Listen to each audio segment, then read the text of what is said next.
আসলে এত বড় একটা ঘটনা ঘটে গেল, আমরা বিন্দু বিসর্গ কিচ্ছু জানতে পারিনি এই শয়তান লোকটার জন্য। এই আপনার লজ্জা করে না? আপনি ডাক্তার, একজনের বাচ্চাকে ওনার কাছে দিয়ে দিতে আপনার লজ্জা করলো না? শুধু টাকার জন্য এই কাজ করতে পারলেন? কোথায় গেল আপনার মানবিকত্ব? আপনি ডাক্তার হয়েছেন। বিশ্বাস করুন, এছাড়া আমার আর কোনো উপায় ছিল না। আমি বলছি, আমি সবটা বলছি। আমার আসলে খুড়তুতো ভাই খুব লোভী, জঘন্য ছেলে। আর ঠাকুরের আশীর্বাদে আমাদের ধন সম্পত্তি, টাকা পয়সার কোনো কিছুর অভাব নেই। আমাদের অবর্তমানে তো সব সম্পত্তির মালিক হতো আমার এই ছেলে, আমার বাবু সোনা। আর সেই লোভে ডাক্তারকে পয়সা খাইয়ে আমার ভাই আমার বউয়ের কোল খালি করে দেওয়ার প্ল্যানে ছিল। তাই জন্য এত বড় একটা জঘন্য ঘটনা ঘটালো। এসব সত্যি? হ্যাঁ, ওনার ভাই বাচ্চাটাকে সরিয়ে দিয়ে আমাকে বলতে বলেছিলেন যে ওনার স্ত্রী মৃত সন্তানের জন্ম দিয়েছে। ওনার স্ত্রী তো কোনোদিনও মা হতে পারবেন না, সেটা সবাই জানে। তাই বাচ্চাটা সরে গেলে ওনার ভাই সব সম্পত্তি পেয়ে যাবে, আর তার জন্যে আমাকে অনেকগুলো টাকা দিয়েছিল। বাহ, ভেরি গুড রিয়াংশ, কাজটা তো ভালোই করেছো, বেশ ভালোই চাল চেলেছ। এবার শুধু এই গল্পটা সবাইকে বিশ্বাস করাতে হবে। আপনি মানুষ, হ্যাঁ? তার উপর আপনি একটা ডাক্তার, আপনার লজ্জা করে না? একটা মায়ের কোল থেকে তার বাচ্চা ছিনিয়ে নিয়েছেন শুধুমাত্র কিছু টাকার বিনিময়ে। অভিশাপ লাগবে, অভিশাপ।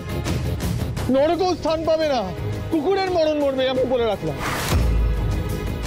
মাথার ওপর ঠাকুর আছেন, উনি সব দেখছেন। এই অন্যায় কখনো সহ্য করবে না, কখনো নয়। আপনারা দয়া করে একটু শান্ত হন। দেখুন, আপনারা আপনাদের সন্তানকে ফিরে পেয়েছেন, কিন্তু আমার এই বন্ধু, ওর সন্তানের তো কোনো খোঁজ পাওয়া যায়নি এখনো। এদিকে সম্পদ, এদিকে সম্পদ, তুই বল আমার বাচ্চাটাকে কোথায় পাচার করিস? বল বল, কোথায়? এই মুক্তাল, আমার দিকে তাকা।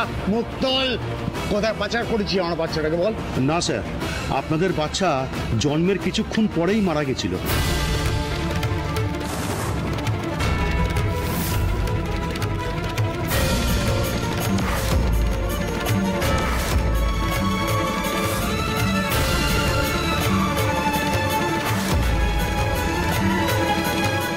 আপনাদের বাচ্চা জন্মের কিছুক্ষণ পরেই মারা গেছিল। বিশ্বাস করি না, বিশ্বাস করি না, আমি বিশ্বাস করি না।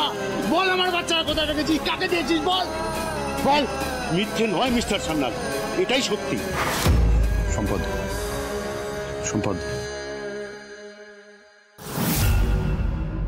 আপনাদের বাচ্চাটা মারা গেছে।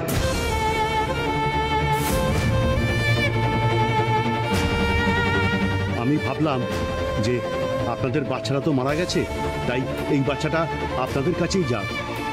অন্তত একটা পরিবার সন্তান সুখ থেকে বঞ্চিত হবে না। ছি, আপনি ডাক্তার, আপনার কোনো নীতিবোধ নেই, অথচ আপনি ডাক্তার।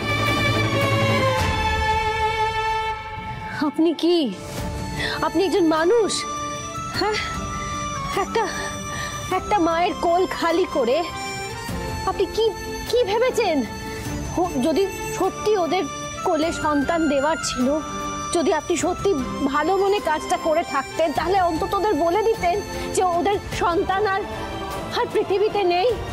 ওরা তাহলে অন্য কোনো ব্যবস্থা করতে, হয়তো অন্য কোনো বাচ্চাকে দত্তক নিত। এইভাবে ওদের তো কষ্ট দেওয়ার কোনো মানে হয় না।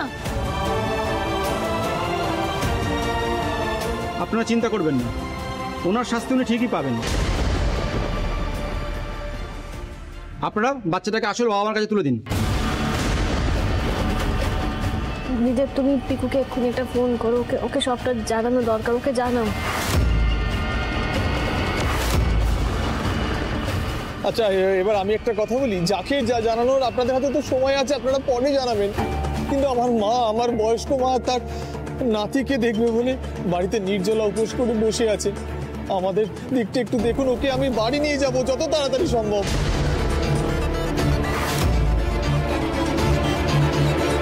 ম্যাডাম, আপনি চিন্তা করবেন না, ভিকু স্যারকে আমরা সবটা জানিয়ে দেবো। Madam, please please.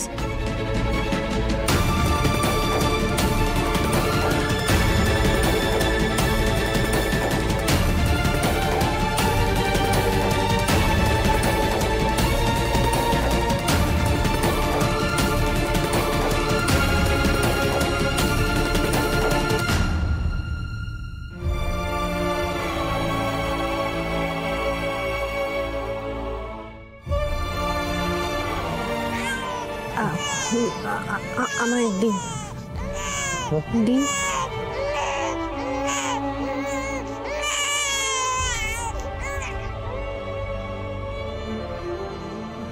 আসলে জন্ম থেকে অন্য কোলে ছিল তো,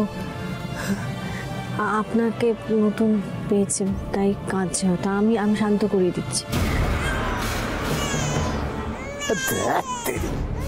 বাচ্চা কাচ্চা মনে খালি না না, আর কাঁদে না। হ্যাঁ, মা এসেছে তো, মা নিয়ে যাবে তোমাকে, তোমার মা তোমাকে নিয়ে যাবে। আর কাঁদে না। হ্যাঁ, শান্ত। মাকে দেখে কেউ কাঁদে? বোকা ছেলে। মা এসেছে। এই দেখুন, কান্না থেমে গেছে। এবার ওকে নিয়ে যান। তুমি আর মায়া বাড়িও না, মায়া বাড়িও না, কেমন? যাও এবার, এবার যাও, নিজের মায়ের কাছে ফিরে যাও। ধরো ধরো ধরো, এই তো একদম কাঁদছে না। চলো চলো চলো চলো। ধন্যবাদ ধন্যবাদ, চলো। ফাইনালি আপদ বিদায় হয়েছে। দুক্কা দুক্কা। চলুন এবার আপনার ব্যবস্থাটা আমি করে ফেলি। আপনি যে অপরাধ করেছেন সারা জীবন আপনাকে জেলের ঘানি টানতে হবে। চলুন।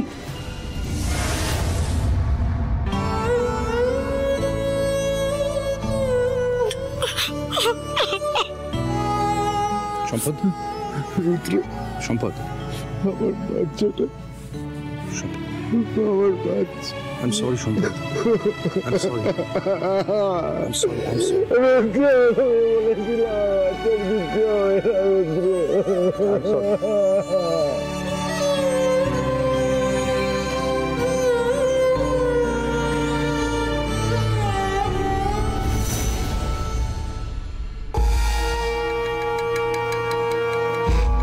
কখন যে আসবে ওরা, টেনশনে তো শেষ।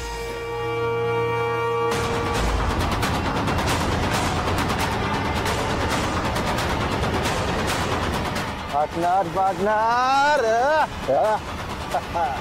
বাচ্চাটা কোথায়? আরে গাড়িতে গাড়িতে। এই না হলে আমার partner. Thank you so much boss, খুব টেনশন হচ্ছিল। আরে টেনশনের কি আছে? যার লাইফে ফুলদা আছে তার ফুল ফান্ডা একটাই, ফুল মস্তি, নো টেনশন।